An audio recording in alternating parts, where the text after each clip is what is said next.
Good morning class. आज जो हम सब्जेक्ट पढ़ने वाले हैं पैथोलॉजी। आज सिर्फ हम इंट्रोडक्शन इसका देखेंगे कि पैथोलॉजी होता क्या है, इसके बारे में हम स्टडी करेंगे। ठीक है, मतलब पैथोलॉजी मीन्स पैथोलॉजी है एक मेडिकल साइंस की ब्रांच है जो क्या करते हैं, हमारे डिसीज़ या बीमारियों का हम उसमें स्टडी करते हैं, जिसमें डिसीज़ क्यों होती है, किस कारण होती है, कैसे जो बीमारी है वो डेवलप हो रही है, बॉडी के सेल जो हमारी बॉडी में सेल्स हैं और ऑर्गन्स में क्या चेंजेस आते हैं और किस प्रकार की डिसीज़ का डायग्नोसिस कैसे किया जाता है, ये सब हम जो है पैथोलॉजी में जानते हैं। सिंपल वर्ड में देखें तो pathology means the study of disease and the change they produce in the human body. अब हम देखेंगे कि पैथोलॉजी होता क्या है।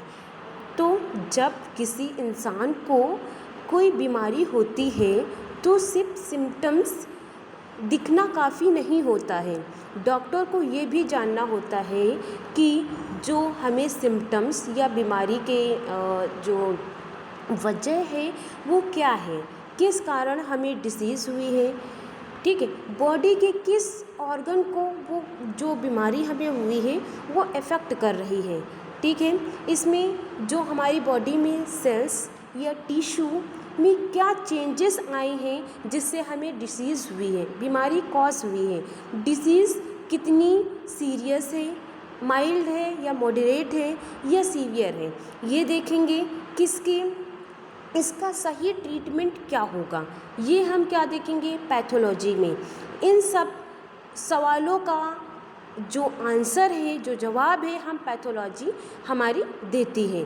इसलिए पैथोलॉजी को स्टडी ऑफ डिसीज़ और फाउंडेशन ऑफ मेडिसिन भी कहा जाता है। ठीक है, अब इसमें जो हमारी पैथोलॉजी है कैसे काम करती है ये देखेंगे। अगर पेशेंट हॉस्पिटल में आता है और डॉक्टर को डिसीज़ का डाउट होता है कि उसमें कोई पेशेंट आया है, उसको देख के ही समझ में आता है कि हाँ, कि इसको ये डिसीज़ हुई है, तो डॉक्टर क्या बोलता है कि आप पैथोलॉजी टेस्ट करवाइए। तो उसको पेशेंट को पैथोलॉजी टेस्ट लिख दिए जाते हैं। जैसे कि कौन कौन से टेस्ट बोलते हैं, ब्लड टेस्ट हो गया, यूरिन टेस्ट हो गया, या स्टूल का एग्जामिनेशन वो टेस्ट हो गए, बायोप्सी हो गया, ब्लड शुगर टेस्ट करवा लो, या फिर लीवर फंक्शन टेस्ट या किडनी फंक्शन टेस्ट। ये सारे टेस्ट होते हैं जो डॉक्टर सजेस्ट करते हैं कि आप ये पैथोलॉजी टेस्ट करवा लीजिए। ये सिम्टम्स हमारे जो ये सिंपल्स पैथोलॉजी लेबोरेटरी में भेजे जाते हैं। जो हमारे ये सारे सैंपल्स लिए जाते हैं, ये क्या करेंगे, पैथोलॉजी की लेबोरेटरी में भेज दिए जाते हैं, जहाँ पैथोलॉजी सैंपल को माइक्रोस्कोपी और लेबोरेटरी मशीन की हेल्प से एग्जामाइन करता है और रिपोर्ट बनाता है। ठीक है, इस रिपोर्ट के बेस पर डॉक्टर डिसीज़ का डायग्नोज और ट्रीट डिसाइड करते हैं कि हमको किस तरीके से इसको डायग्नोस करना है और इसको ठीक करना है। ठीक है, अब पैथोलॉजी क्या स्टडी करते हैं पैथोलॉजी में, तो पैथोलॉजी में मेनली इन चीज़ों का स्टडी करते हैं, जैसे कि जो हमें कॉज हुआ है, इटियोलॉजी क्या है, कॉज ऑफ डिसीज़, किस तरीके से डिसीज़ कॉज हुई है, डिसीज़ किस वजह से हुई है, ये देखेंगे। जैसे कि हमें हमारी बॉडी में किसी भी प्रकार का इन्फेक्शन हो गया, ये चेक करेंगे। किस प्रकार हमारी बॉडी पे बैक्टीरिया ने अटैक किया है, ये सारी चीज़ें देखेंगे। तो ये कॉज हो गए ना, किस कारण हो रहा है, वायरस हो गया, फंगस हो गया, या कोई जेनेटिक डिसऑर्डर्स हो सकता है, या किसी प्रकार की हमारी बॉडी में इंजरी हुई हो उसमें और उसकी वजह से, या केमिकल। तो ये हम देखेंगे डिसीज़ किस वजह से डिसीज़ हुई है, कॉज ऑफ डिसीज़। फिर हम देखेंगे नेक्स्ट पार्ट में पैथोजेनेसिस, कि पैथोजेनेसिस मतलब डिसीज़ बॉडी में कैसे स्टार्ट होती है और कैसे प्रोग्रेस करती है। जो हमें बीमारी है हमारी बॉडी में, जो इन सब चीज़ों की वजह से हुआ इन्फेक्शन या बैक्टीरिया, फंगस, वायरस, इन सब चीज़ों में हमारी सेल इंजरी हुई है, तो जो पैथोजेनेसिस हो रहा है, तो किस तरीके से हमारी बॉडी में डिसीज़ स्टार्ट हो रही है, कैसे धीरे धीरे वो डिसीज़ बढ़ रही है।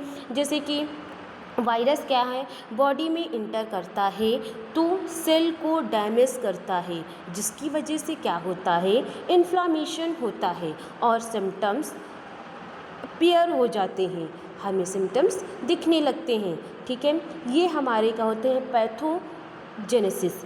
फिर हम देखेंगे मार्फोलॉजिकल चेंजेस, क्या क्या मार्फोलॉजिकल चेंजेस हो रहे हैं डिसीज़ की वजह से। सेल, टिश्यू और ऑर्गन में जो स्ट्रक्चरल चेंजेस आते हैं उसको हम देखते हैं। जैसे कि हमारी सेल स्वेलिंग हो गई हो, या हमारी सेल इंजर हो गई हो, या किसी प्रकार की नेक्रोसिस मतलब सेल डेथ हो गया हो, या इन्फ्लामेशन हो गया हो, तो ये हमारे किस में आएंगे, मॉर्फोलॉजिकल चेंजेस हमारी बॉडी में होने लगेंगे। क्या फंक्शनल चेंजेस क्या होंगे, अगर जो जैसे कि डिसीज़ की वजह से बॉडी का फंक्शन कैसे चेंज होता है, उसकी वजह से हमें ये फंक्शनल चेंजेस भी दिखने लगते हैं। जैसे कि हमारी किडनी डैमेज होने पर यूरिन बनना कम हो जाता है, तो ये क्या होंगे, फंक्शनल चेंजेस हो रहे हैं। ठीक है, अब हम देखेंगे कैसे उसको डायग्नोस करेंगे।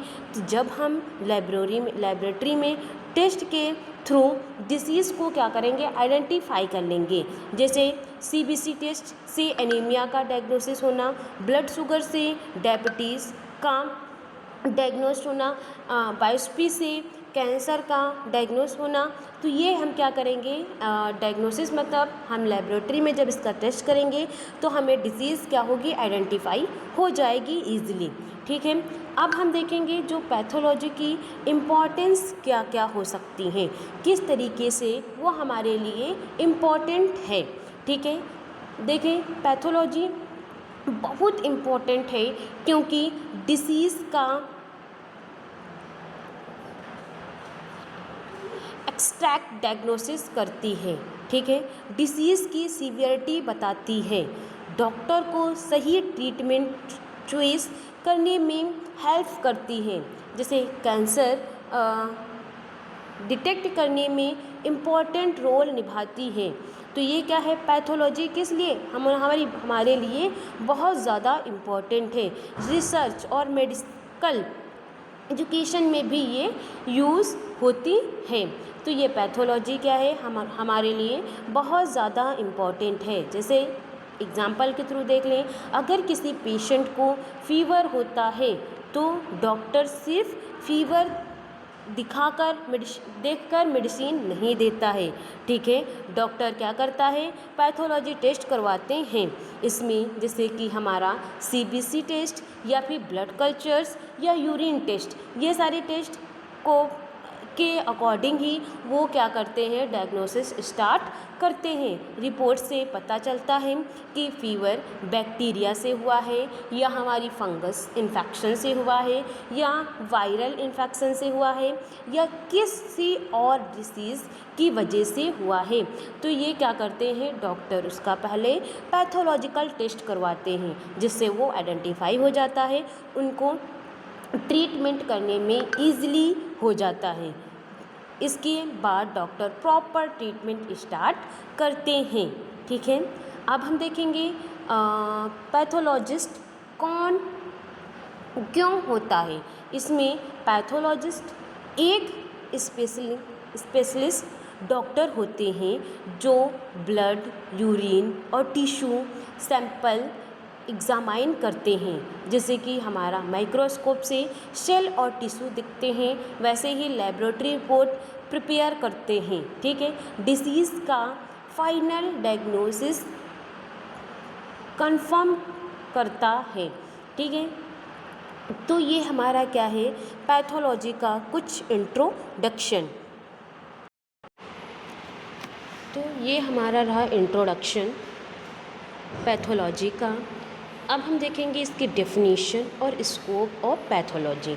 तो डेफिनेशन में देखेंगे पैथोलॉजी एक मेडिकल साइंस की ब्रांच है जो डिसीज़ मतलब कि बीमारियों का हम स्टडी करते हैं। इसमें डिसीज़ के कॉज कौन कौन क्यों होते हैं या डेवलपमेंट कैसे बढ़ता है, बॉडी के सेल और ऑर्गन में होने वाले चेंजेस या डायग्नोसिस और डिसीज़ के इफ़ेक्ट की स्टडी की जाती है।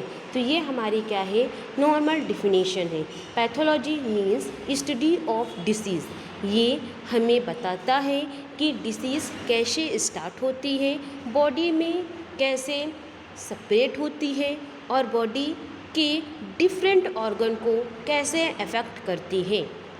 तो ये हमारी पैथोलॉजी बताती है। इसमें पैथोलॉजी एक बेसिक मेडिकल सब्जेक्ट है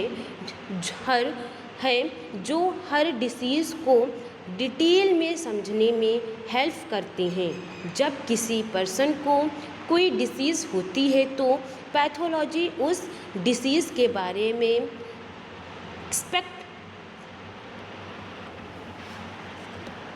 कई स्टडी करते हैं। पैथोलॉजी सिर्फ डिसीज़ का नाम नहीं बताती बल्कि ये बीमारियों के बारे में भी बताती है।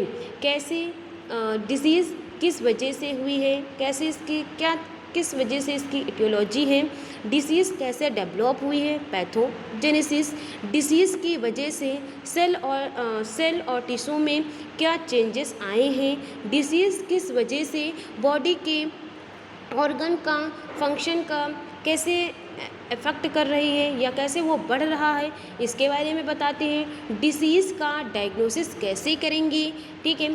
तो डिसीज़ का ट्रीटमेंट प्लान बनाने में ये हमारी इससे हमें हेल्प मिलती है। अब हम देखेंगे स्कोप्स ऑफ पैथोलॉजी।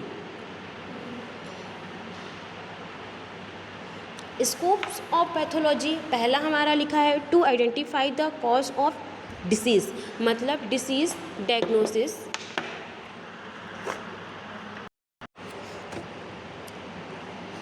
इसमें जो हमें रोग हैं जो डिसीज़ हुई है उसकी किस तरीके से हम पहचान करेंगे। पैथोलॉजी का सबसे इम्पॉर्टेंट स्कोप्स डिसीज़ का एक्यूरेट डायग्नोसिस करना, ठीक, जैसे कि हमारा ब्लड टेस्ट या यूरिन या स्टूल का एग्जामिनेशन, बायोप्सी, साइटोलॉजी, इन सब टेस्ट की हेल्प से डिसीज़ को क्या करेंगे, आइडेंटिफाई किया जाता है, ठीक है। नेक्स्ट हमारा है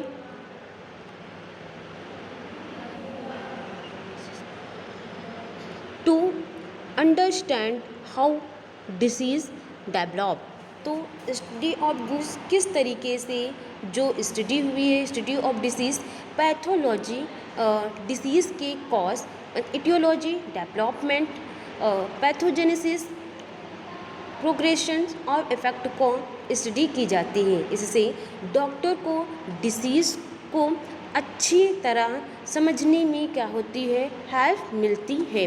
लैबोरेटरी इन्वेस्टिगेशंस, मतलब पैथोलॉजी लेबोरेटरीज में डिफरेंट सैंपल्स एग्जामाइन किए जाते हैं, जैसे हमारा ब्लड हो गया, यूरिन हो गया, स्पूटम हो गया, स्टूल हो गया, टिश्यू या body fluid.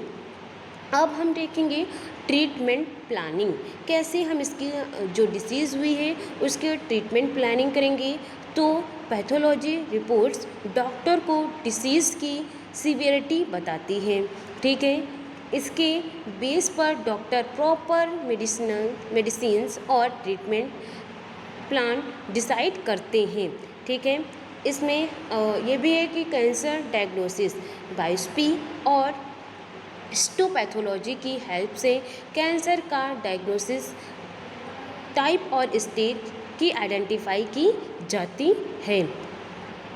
Monitoring of disease, मतलब ट्रीटमेंट के बाद पैथोलॉजी टेस्ट से पेशेंट की प्रोग्रेस मॉनिटरिंग की जाती है कि फॉर एग्जांपल जैसे blood sugar in diabetes, haemoglobin in anaemia, kidney function test, liver function test. फिर हम देखेंगे मेडिकल रिसर्च। तो पैथोलॉजी न्यू डिसीज़ या मेडिसिन और वैक्सीन के डेवलपमेंट में इम्पॉर्टेंट रोल प्ले करती है। इसमें क्या है, मेडिकल रिसर्च में जो हमारी पैथोलॉजी होती है, उसमें पैथोलॉजी मतलब हमारी कोई नई बीमारी आई है या मेडिसिन और वैक्सीन की जो हम डेवलपमेंट में क्या करते हैं, ये इम्पॉर्टेंट रोल प्ले करती है। ठीक है। फिर हमारा है मेडिकल एजुकेशन। तो मेडिकल नर्सिंग या पैथोथेरेपी, फिजियोथेरेपी और पैरामेडिकल स्टूडेंट तो पैथोलॉजी पढ़ते हैं ताकि डिसीज़ को अच्छी तरह समझ सकें। ठीक है। इसमें मेडिकल एजुकेशन में क्या करते हैं कि मेडिकल वाले लोग जो नर्सिंग कर रहे हैं वो लोग या फिजियोथेरेपी और पैरामेडिकल के स्टूडेंट क्या करते हैं, ये पैथोलॉजी पढ़ते हैं ताकि डिसीज़ को अच्छी तरीके से वो समझ सकें। ठीक है। पब्लिक हेल्थ, अब पब्लिक हेल्थ में पैथोलॉजी इन्फेक्शन, डिसीज़ की आइडेंटिफिकेशन और अदर आउटब्रेक को कंट्रोल करने में हेल्प करते हैं। जो फिर हमारा है फॉरेजिन पैथोलॉजी। तो सडन या सरप्राइज डेथ के कॉज में जो केस होते हैं और डेथ फाइंड करने के लिए हम पैथोलॉजी का यूज़ करते हैं। ठीक है। क्या हमारे लिए इम्पोर्टेंस ऑफ इसको पैथोलॉजी, क्या इम्पॉर्टेंट है हमारे लिए पैथोलॉजी के, एक्यूरेट डिसीज़ डायग्नोसिस। जो हम डिसीज़ का डायग्नोसिस रिजल्ट आता है हमें एक्यूरेट फॉर्म में मिलेगा। अर्ली डिटेक्शन ऑफ डिसीज़, ये हम जो भी डिसीज़ हुई है उसका जल्दी से डिटेक्शन हो जाएगा। प्रॉपर ट्रीटमेंट प्लानिंग, अच्छे से जब हमें डिसीज़ के बारे में पता चल जाएगा तो इसका प्रॉपर ट्रीटमेंट हो सकता है। मॉनिटरिंग पेशेंट रिकवरिंग, तो cancer diagnosis, disease prevention, medical research, public health improvement. तो ये क्या है हमारे लिए इम्पॉर्टेंस है इसके, हमारी पब्लिक हेल्थ इम्प्रूवमेंट में के लिए भी ये पैथोलॉजी बहुत इम्पॉर्टेंट होती है। मेडिकल रिसर्च के लिए भी ये इम्पॉर्टेंट होती है। डिसीज़ प्रिवेंशन के लिए भी ये इम्पॉर्टेंट होती है। मॉनिटरिंग पेशेंट रिकवरी, जो पेशेंट की रिकवरी होती है उसको मॉनिटर करने के लिए ये हमारी पैथोलॉजी बहुत इम्पॉर्टेंट रोल प्ले करती है। अब हम देखेंगे मेजर एरियाज ऑफ पैथोलॉजी। इसमें जो हम मेजर एरियाज ऑफ पैथोलॉजी है, तो मेजर एरियाज ऑफ पैथोलॉजी का मतलब पैथोलॉजी की मेन ब्रांच से है जो डिसीज़ को अलग अलग तरीके से स्टडी या डायग्नोस और अंडरस्टैंड किया जाता है। हर ब्रांच का अपना एक स्पेशल रोल होता है। ठीक है। इसमें पहला हमारा लिखा है जनरल पैथोलॉजी। तो जनरल पैथोलॉजी क्या होता है कि जनरल पैथोलॉजी की बेसिक ब्रांच है जो सभी डिसीज़ को कॉमन प्रिंसिपल की स्टडी की जाती है। इसमें इस ब्रांच में ये पढ़ा जाता है कि डिसीज़ बॉडी में कैसे स्टार्ट होती है और सेल किस तरह रिएक्ट करते हैं। ठीक है। मतलब जो हमारी बॉडी में डिसीज़ हुई है वो किस तरीके से डेवलप हो रही है, कैसे स्टार्ट हो रही है, जिसकी वजह से हमारी बॉडी जो है किस तरीके का रिएक्ट कर रही है। ठीक है। इसमें सेल इंजरी मतलब कि हमारी जो सेल है वो डैमेज हुई हो, सेल एडाप्टेशन या इन्फ्लामेशन, किसी तरीके की सूजन हुई हो, healing and repairing, necrosis, cell death हुए हों या इम्यूनिटी बूस्ट हुई हो, ट्यूमर, न्यूप्लेजिया।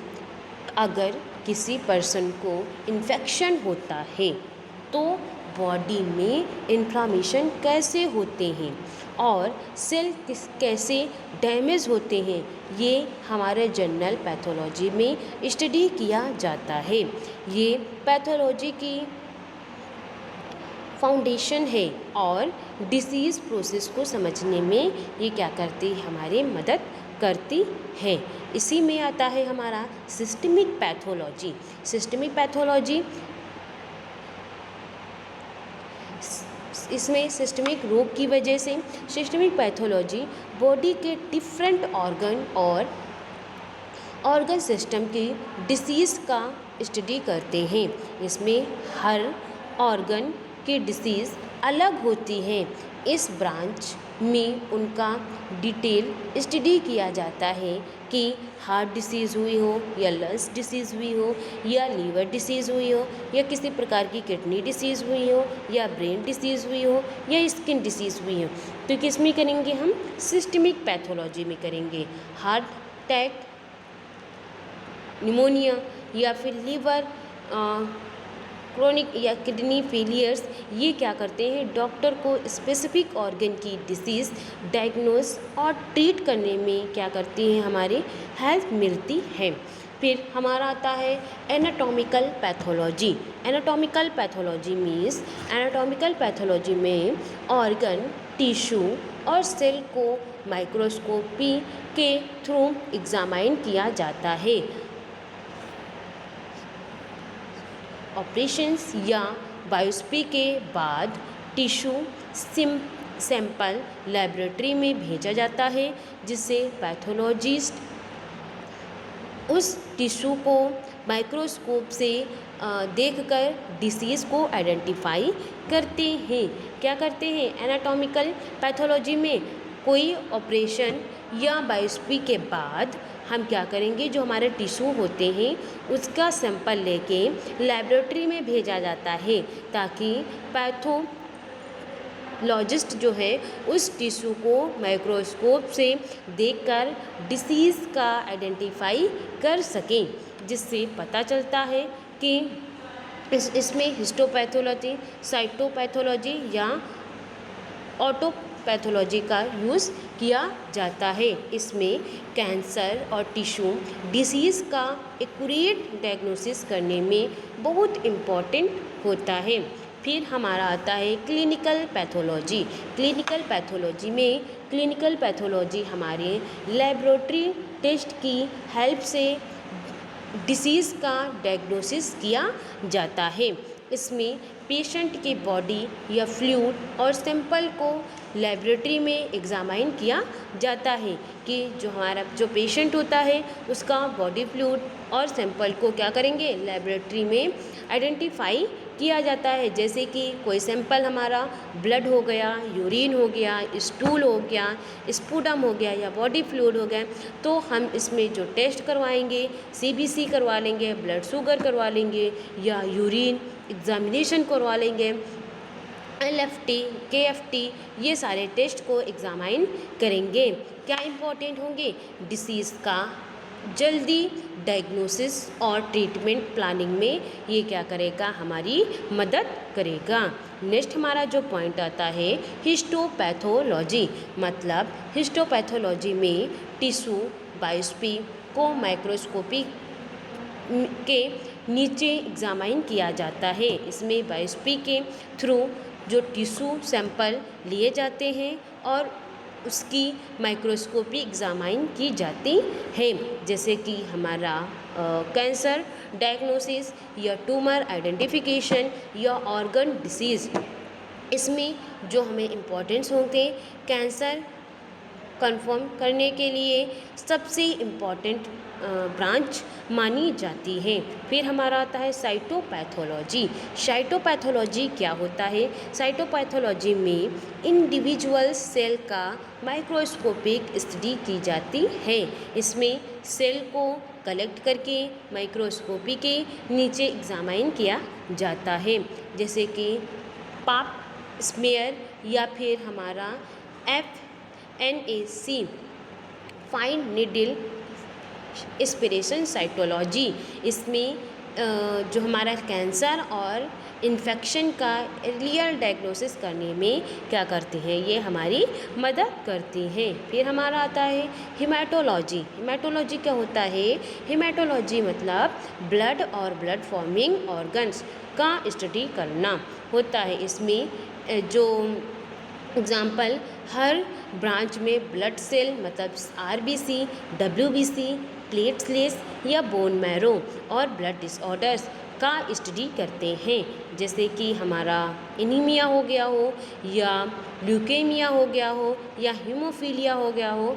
तो ये सारे टेस्ट इसमें आरबीसी, हीमोग्लोबिन, ब्लड स्मेयर, ये सारे टेस्ट इसमें करवाते हैं। ब्लड डिसऑर्डर का डायग्नोसिस और ट्रीटमेंट में ये क्या करते हैं, हमारी मदद करते हैं। फिर हमारा आता है केमिकल पैथोलॉजी, क्लिनिकल बायोकेमिस्ट्री। तो इसमें केमिकल पैथोलॉजी ब्लड और बॉडी फ्लूइड में रिप्रेजेंट केमिकल का एनालिसिस करते हैं। इस ब्रांच में ब्लड के केमिकल कंपोनेंट्स को मेज़र किया जाता है। इसमें क्या होता है कि जो केमिकल में जो कंपोनेंट्स मिलते हैं उसको हम किस तरीके से मेज़र करेंगे, जैसे कि हम ब्लड शुगर या लीवर फंक्शन टेस्ट, LFT या KFT किडनी फंक्शन टेस्ट या लिपिड प्रोफाइल या यूरिक एसिड, ये क्या करते हैं, इसलिए इम्पोर्टेंस डायबिटीज़ या लीवर या डिसीज़ और किडनी डिसीज़ डायग्नोसिस करने में यूज़फुल होते हैं। माइक्रोबायोलॉजी में देखेंगे तो ये माइक्रोबायोलॉजी में अगर जो हम टेस्ट करवाएंगे तो बैक्टीरिया, वायरस या फंगी और पैरास्टैटिक्स का स्टडी किया जाता है। ये आइडेंटिफाई करते हैं कि इन्फेक्शन किस माइक्रो ऑर्गेनिज्म की वजह से हुआ है। इसमें कल्चर ऑफ सेंसिटिविटी या हमारे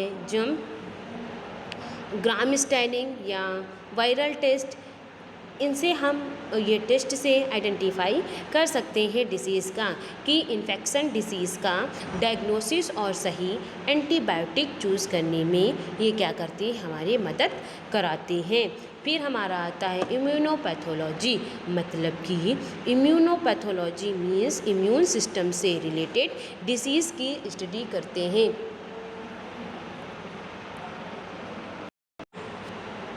इसमें जब इम्यून सिस्टम प्रॉपरली वर्क नहीं कर पाता है या बॉडी अपने ही टिश्यू पर अटैक करते हैं तो उसका स्टडी इस ब्रांच में होती है, जैसे कि एलर्जी हो गया हो, ऑटो इम्यून डिसीज़ हो गया हो, इम्यूनो डिफिशियंसी डिसऑर्डर हो गए हों, तो क्या करते हैं, इम्यून डिसऑर्डर को समझने और ठीक करने में इसकी हम मदद लेते हैं। फिर हमारा आता है मोलिकुलर पैथोलॉजी। तो molecular pathology means DNA, RNA और जीन्स के लेवल पर डिसीज़ का स्टडी करते हैं। इस ब्रांच में जेनेटिक चेंजेस और म्यूटेशन को आइडेंटिफाई किया जाता है। इसमें जो जेनेटिक डिसीज़ डायग्नोसिस या कैंसर डायग्नोसिस या personalisation medicine means modern medicine में अर्ली डायग्नोसिस और ट्रीटमेंट करने के लिए बहुत इम्पॉर्टेंट होता है। तो ये हम देखें, इसमें कुछ ब्रांचेस देखें और इसमें स्टडी देखें कि कौन कौन सी ब्रांचेस होती है हमारी पैथोलॉजी में और क्या क्या इसमें हम स्टडी करते हैं। पहला हमने देखा जनरल पैथोलॉजी, मतलब बेसिक डिसीज़ प्रोसेस। नेक्स्ट हमने देखा सिस्टमिक पैथोलॉजी, मतलब ऑर्गन स्पेसिफिक डिसीज़। नेक्स्ट हमने देखा एनाटॉमिकल पैथोलॉजी, मतलब कि हमारे ऑर्गन, टिश्यू और सेल की स्टडी। इसमें clinical pathology, laboratory diagnosis test, ये देखें। फिर हम देखें हिस्टोपैथोलॉजी, तो टिश्यू एग्जामिनेशन, ठीक है। नेक्स्ट हमने देखा हेमाटोलॉजी, तो इसमें ब्लड एंड ब्लड डिसीज़ की स्टडी। फिर हमने देखा केमिकल पैथोलॉजी, तो blood chemistry and body fluid. फिर हमने देखा माइक्रोबायोलॉजिकल, तो इसमें बैक्टीरिया, वायरस, फंगी एंड पैरास्टैटिक्स। फिर हमने देखा इम्यूनोपैथोलॉजी, तो इम्यून सिस्टम्स डिसऑर्डर्स। फिर हमने देखा मोलिकुलर पैथोलॉजी, इसमें DNA, RNA and genetic disease. तो ये हमारा आज का पैथोलॉजी का सिर्फ इंट्रोडक्शन है। Thank you class.